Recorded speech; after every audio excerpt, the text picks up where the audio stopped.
whether you're NDC or MPP, you need to have a word of commendation or a thought of commendation for President Akufo-Addo.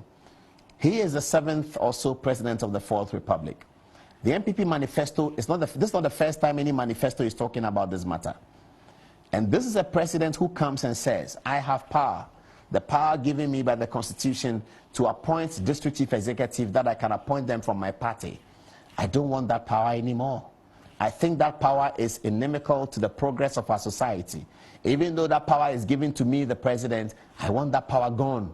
I want it to go to the people. I want all political parties to participate and let us compete for the power at the local level. I, as Akufo-Addo, I want to compete with my MPP. Let John Mahama come and compete. Let Flight Lieutenant Rawlings and his people compete. Let PNC and CPP and all the political parties compete. This is a power that I have, but I don't want it anymore. I want to throw into the arena of competition. I will compete for some of it. Other people can compete for some of it because that is the modern way of doing things. That is the way to break the winner takes all. I think for the statement that the president made in Parliament, he deserves commendation because we have learned that power corrupts from Lord Acton and absolute power corrupts absolutely. This president has demonstrated that he doesn't want absolute power. It is something that we have to commend him for. Either we speak a commendation or we think of a commendation. Because if each of the presidents of the past, from Flight Lieutenant Rawlings to Mr. Kufuor, Professor Mills, President Mahama, if each of them had said, let me look at the Constitution and take away some of the power that I have, today we will not be having this conversation. If Flight Lieutenant Rawlings has said that I am the president, I have the power to appoint the IGP, I also have the power to appoint the CDS, I have the power to appoint the prisons commander, I do not want to appoint anyone who is going to lead the Ghana Armed Forces. Let us amend the Constitution and have the police council and the military council. Let's have a model and a system that appoints the right people to those places. I will step back as president, would have moved a step further. If Mr. Kufuor came and said that I am the president, I have the power to appoint everybody who leads the financial institution in Ghana. I appoint the governor of the Bank of Ghana. I appoint the managing director of the Ghana Commercial Bank. I appoint the managing director of the National Investment Bank. I appoint the managing director of any state bank.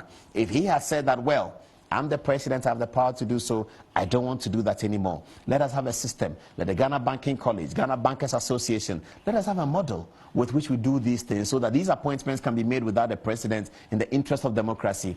Would have gone a long way.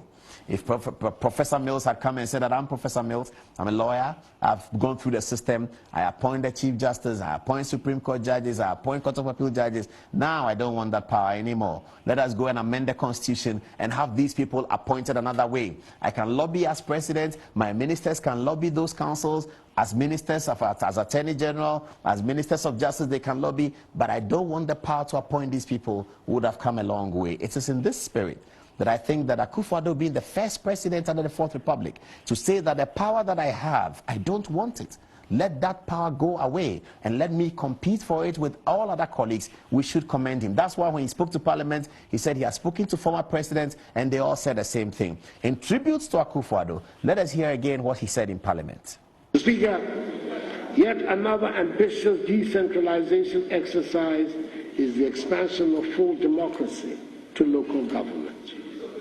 A critical step to this end is the direct election of metropolitan, municipal, and district chief executives on a partisan basis. It is a firm manifesto commitment of the new patriotic party. Further, my discussions with the nation's leaders, including the former presidents of the Republic, convinced me that it is a step that we must take. The constitutional impediment to this, in Article 55 of the Constitution, an entrenched clause, must therefore be removed. To ensure the judicious use of the country's resources, I propose that the constitutional processes for a referendum should be initiated in such a manner that the holding of the referendum will take place at the same time as next year's district assembly elections.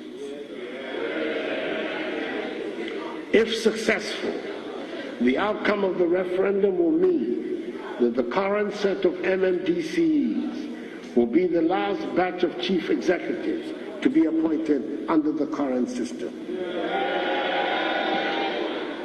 I have no doubt that the resourceful Minister for Local Government and Rural Development, Hajia Alima Mahama, MP for Narerigu Gambada, will be able to shepherd this process to a positive conclusion.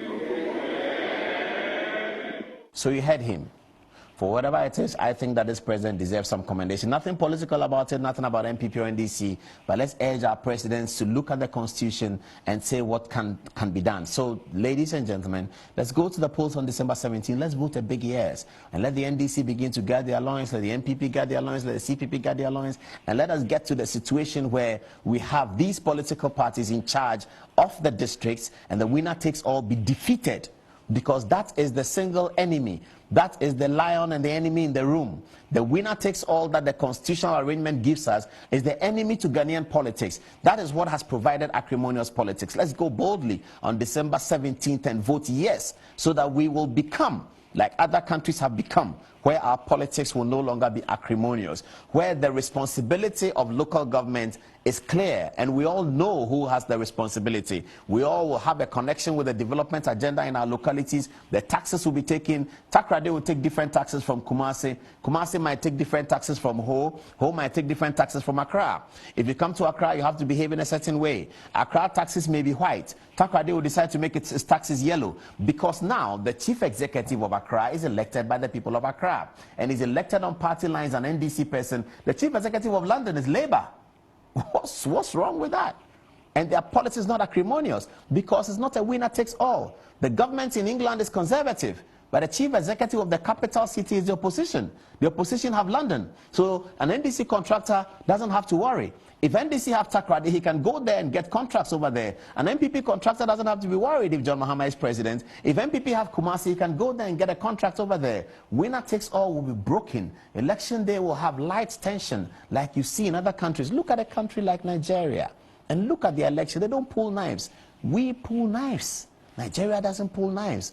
What is the reason? Because we have a winner takes all, and sociologists say self-preservation is the first initiative of man. So ladies and gentlemen, let's get out there and vote for a big yes. If you have any questions or any disagreements, send it to us on our Facebook page, Good Evening Ghana Official. We'll be delighted to answer it. I'm sure that this conversation is going to go on for a very long time, but let us vote a big yes on December 17th.